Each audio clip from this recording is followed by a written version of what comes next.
जिनकी तमन्ना झूठी है, उनके पास हजारों बहाने हैं, मोबाइल में बहाने बनाते हैं, बीमार है, मेरा भाई बीमार है, मेरे रिश्तेदार बीमार है, तमाम बहाने हैं। आज बहुत ही विषम परिस्थितियों में इस आंदोलन को चलाया जा रहा है। डॉक्टर राजेश जी के नेतृत्व में यहाँ उनके अलावा जो है 10 सहसंयोजक के रूप में लोग हैं, लेकिन आप देखेंगे लगभग 4 से 5 लोग और 2 कार्यकारिणी के सदस्य हैं, जिसमें रामचंद्र जी हैं, रामचंद्र भारती जी, विनोद रंजन जी का बहुत ही अमूल्य योगदान रहा है। हम लोग इस सब परिस्थितियों में इस आंदोलन को चला रहे हैं। लोगों को लगता होगा, किसी को लगता होगा कि हो सकता है सांसद बनने का लालच हो, विधायक बनने का लालच हो, शायद इसलिए आंदोलन को चला रहे हैं। तो मित्रों, आप लोगों को मैं बताना चाहता हूं, इस लगभग 10 विधानसभाओं में जितने भी विधानसभा संयोजक नियुक्त किए गए हैं और उनके अंदर में 10 संयोजक नियुक्त किए गए हैं, तो कुल मिलाकर के लगभग 132 लोग कार्यकारिणी जो है, जिला कार्यकारिणी है, उसको मिला के 132 लोग जो है पदाधिकारी काउंसिल के काम कर रहे हैं। 132 लोग का सांसद बन सकते हैं, विधायक बन सकते हैं, ये बात आप ध्यान। हम जो घूम रहे हैं, आ रहे हैं, यह पीड़ा, वो पीड़ा क्या है, इस पीड़ा को मैं बताना चाहता हूं। हमारे सामने ठेका में आरक्षण खत्म कर दिया गया, प्रमोशन में आरक्षण खत्म कर दिया गया।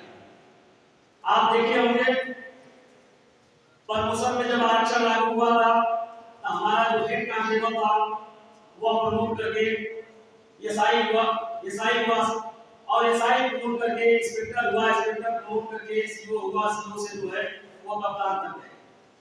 लेकिन जब उनका प्रमोशन हुआ, अब सोच के आप देखिए, महसूस करके देखिए कि जो व्यक्ति आपको सर करता था, सलाम करता था, आप उसके नीचे हो गए, आप उसको सर करने लगे। यह पीड़ा है हमारे। आज जो है आरक्षण, पहले आरक्षण जो है हॉरिजॉन्टल था, ऊर्ध्वाधर था, ऊपर जो है मान के समझ में लेते हैं, बीच में ओबीसी, नीचे जो है एससी की मेरिट, ओबीसी की मेरिट, यदि सामान्य वर्ग की गरीब जाति थी, उससे अधिक जाति थी, वो लोग जो है यहाँ से उछल के वहां पे जाते थे, अपनी सीटें खाली करते थे। उस सीटों में हमारा भाई बंधु जो है, हमारे समाज का भाई बंधु आता था उसमें। इस प्रकार जो है हमारा जो रेशियो है, आरक्षण का रेशियो है, 21% से बढ़ के जो है वो 27%, 25%, 26% चला जाता है। यह पीड़ा हमारे अंदर, इसलिए हमारे दौड़ रहे हैं। हमारा भी परिवार है, हमारे भी बच्चे हैं, हमारे परिवार के लोग आए हुए भी हैं। हम लोगों को पता ही नहीं चलता है, जितने कर्मचारी हैं, एक संडे मिलता है, यदि और छुट्टियों को छोड़ दिया जाए तो वह संडे हमको पता ही नहीं चलता है कि हमारे संडे कब है, पता ही नहीं चलता। हमारे पास भी काम है, हमें भी दोस्त मित्र आमंत्रित करते हैं कि हमारे प्रोग्राम में आ जाइए, लेकिन मिशन का नशा जिसको एक बार पकड़ लिया, मैं बता रहा हूं, मैंने जो महसूस किया है, मिशन का नशा यह दारू के नशे से भी ताकतवर रहेगा नहीं। जिसको एक बार मिशन का नशा पकड़ लिया वह घर नहीं बैठा। मानव साहब के बारे में कहा गया है कि दीना भाना ने उनको एक किताब दी थी, इनहेंशन ऑफ द कास्ट। बताया जाता है कि एक आदमी ने लगभग 7 बार पढ़े और 7 बार पढ़ने के बाद जो है वहीं से 28 पेज का एक लेटर लिखते हैं अपने परिवार के नाम से और कहते हैं कि आज से मेरा कोई भाई बंधु, मेरा कोई माँ बाप, मेरा कोई परिवार नहीं होगा। यह पूरे भारतवर्ष का शोषित वंचित वर्ग जो है मेरा परिवार होगा और मैं इनके लिए जीवन पर्यंत संघर्ष करूंगा। और उन्होंने संघर्ष किया, मर गए, लेकिन वह कभी घर नहीं गए।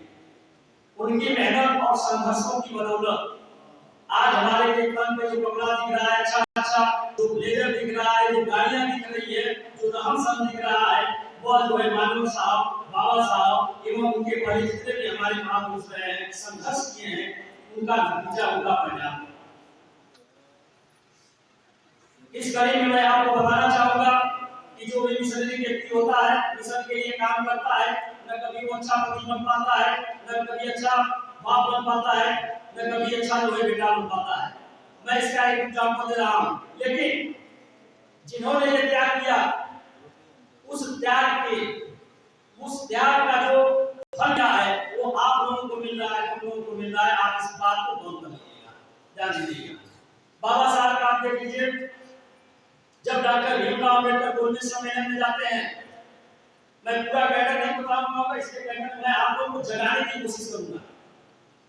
जब बाबा साहब गोलमेज सम्मेलन में जाते हैं, उसी समय उनके बड़े भाई आनंद जब एयरपोर्ट पे पहुंचने वाले होते हैं, उसी समय उनके बड़े भाई आनंद जो है आते हैं और बताते हैं कि आपका पुत्र राजरत्न अम्बेडकर, जिसको आप बहुत प्यार करते हैं, उसकी मृत्यु हो चुकी है और उसके कफन दफन के लिए भी पैसा नहीं है।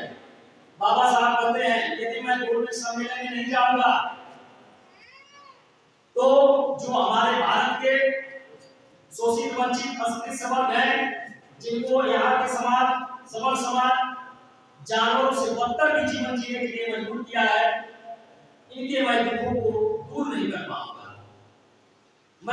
वो कहते हैं कि मैं वो व्यवस्था करने जा रहा हूं कि आज से कोई भी बेटा बिना कफन के दफन न हो पाए, वो व्यवस्था करने के लिए मैं गोलमेज सम्मेलन में जा रहा हूं।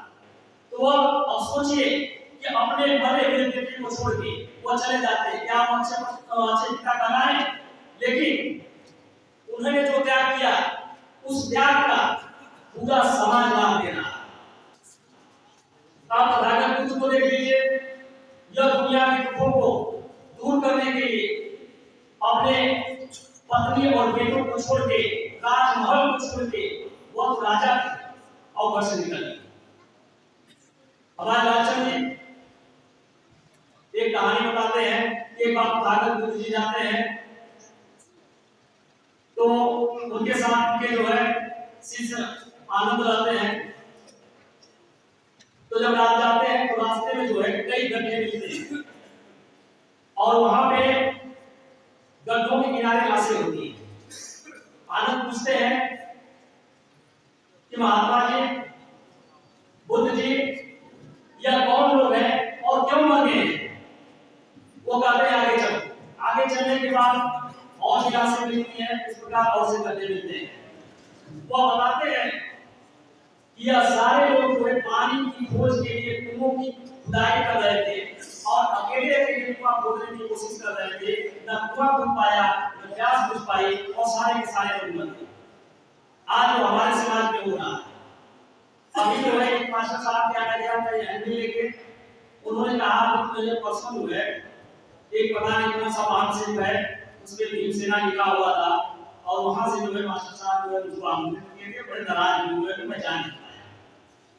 बहुत सारे संगठन चल रहे हैं, खास उस तरह इतने सारे संगठन चल रहे हैं और हमारे लोग इतने चालाक हैं कि कहते हैं कि सारे संगठन तो चल रहे हैं, क्या इतने सारे संगठन चल रही हैं, सभी लोग तो अम्बेडकर की बात करते हैं, सभी को लोग अम्बेडकरवाद ही बढ़ा रहे हैं, अम्बेडकरवाद को ही बढ़ा रहे हैं।